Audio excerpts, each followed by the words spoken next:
Hello and welcome to a Talmud Israeli production. Today we'll review the highlights of this week's course of Daf Yomi study, Masechet Yevamot, pages 13 through 19, Daf Yud Gimel through Daf Yud Tet. 13. The Torah says, Lo tit go dedu. What is the meaning of that peculiar word, Lo tit go dedu?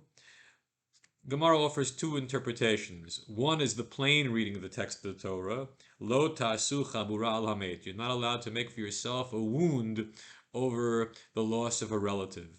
That it was a Canaanite practice to afflict oneself physically, to injure oneself in mourning over a deceased relative, and in the Jewish laws you cannot do that. However, there's another interpretation, Lo tasu agudot agudot. We are forbidden from creating factionalism among the Jewish people by having this group follow one legal principle and a competing group following a different legal principle. The context here in Yevamot is a machloket regarding the co-wives of an erva between Beit Shammai and Beit Hillel, whether or not a person is allowed to do yibum with the co-wife of an erva. Yudaf Yudalad. Afal pish ilo matirin. Even though on this machloket regarding the co-wife of an erva, the schools of Shammai and Hillel disagree. One forbids and one permits, and one permits and one forbids. Nonetheless, lo nimnu Beit Shammai melisa b'neshim Beit Hillel.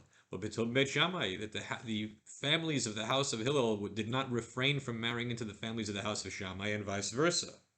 So the question is whether or not the house of Shammai ever really put into effect their own viewpoint. Asu o lo asu. Did they put into practice their contrarian halachic position?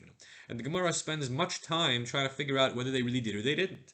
So the Gemara here says, Yam pishlama lo asu, mishum hachi lo nimnu. If you say they did not put their theory into practice, that would readily explain why they were able to intermarry between the various schools of thought, because in fact there was only one policy. However, but if they really did follow their own viewpoint, how could it be that they intermingled, that they married between the different factions? This should be a major problem. This should not possibly happen. So the Gemara answers, the modluhu parshi, they were honest with each other, that in case there was a conflict, an halacha, in a practical case, a real world application, they would let the other side know, and in those particular instances, they would not intermarry. But otherwise, since they were honest about it, they could intermarry. Tedvav 15. There was an incident in which Rabbi Akiva picked an esrog off a tree on the first day of the month of Shvat, and he tithed it in two different ways. One way was according to Beit Shammai, and one way was according to Beit Hillel. Now, the story here is that in the second year of the sabbatical cycle, there's Maaser Rishon and Maaser Sheni.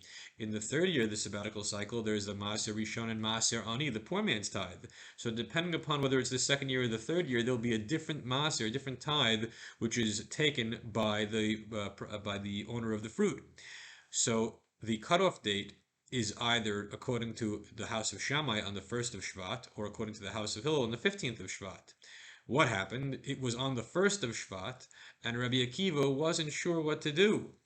And he did both, out of doubt. So this sounds like he was concerned for the viewpoint of Shammai. And the Gemara is incredulous. Why would he be concerned about the viewpoint of Shammai? Don't we reject the viewpoint of Shammai? The idea of the sugya here was to show that, yes, in fact, people followed in practice in the real world the Shammaitic views. But the Gemara then walks it back and says it proves nothing. Because in fact what happened, Rabbi Akiva just wasn't sure what Hillel's viewpoint was. Was his viewpoint Aleph Shvat, or was it Tu B'Shvat? And to take care of that doubt, exclusively regarding Hillel, that's why he was strict to require two separate types of tithe. Ted Zayin, 16. There were many parts of Eretz Yisrael, many cities, which were conquered by those who left Egypt, meaning the first Commonwealth of Israel, and they were not conquered by the returnees to Zion in the days from the Babylonian captivity. Now, what happened? The first sanctification of Israel in the days of Joshua lapsed. It did not last forever. It lapsed in the days of the Babylonian captivity. So it was necessary for the returnees to Zion to re-sanctify Eretz Yisrael, but they did not sanctify the entirety of the land. The question is, why not? And the Gemara explains, the reason why was they wanted poor people to be able to supply themselves with food that was growing in parts of Eretz Yisrael that were not sanctified, in which you could work the land in the sabbatical year, and from which Maser Ani would be taken, poor man's tithe. Yud Zayin. Atidin Yisrael Avdi Matava Kichar V'Tamod. In the future, Bnei Yisrael, the Jewish people, will celebrate when the Talmudai are defeated. Who are these Talmudai? The answer is they're the Palmyrans, which was an empire in what is today Syria. And they were the enemies of the Jewish people. They were even worse than the Romans. And in the 270s, they had an empire, a rump empire, that broke away from the main body of the Roman Empire.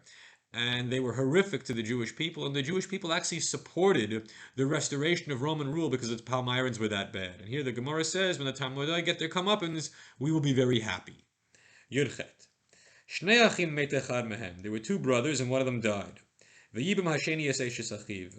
And the second one married his Yevamah, his brother's widow. And then a third brother was born, much younger than the older two brothers. Umeis, and then the second brother died. So now only the third brother is alive.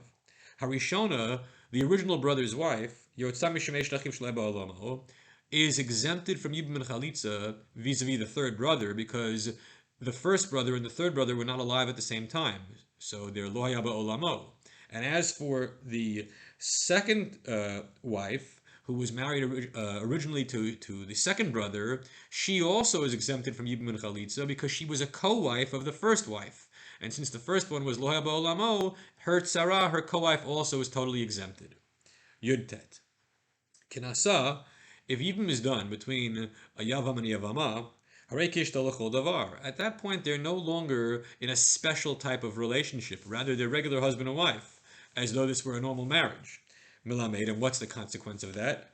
Megarsha beget, that if he wants to divorce her, it must be done via a get, a sefer kritut, a bill of divorcement, and by no other means. Umachazira, and if he would like to, he could remarry her even after the get. And there is no problem of Eshet Achiv, that she was once the wife of his brother. Everyone have a great week.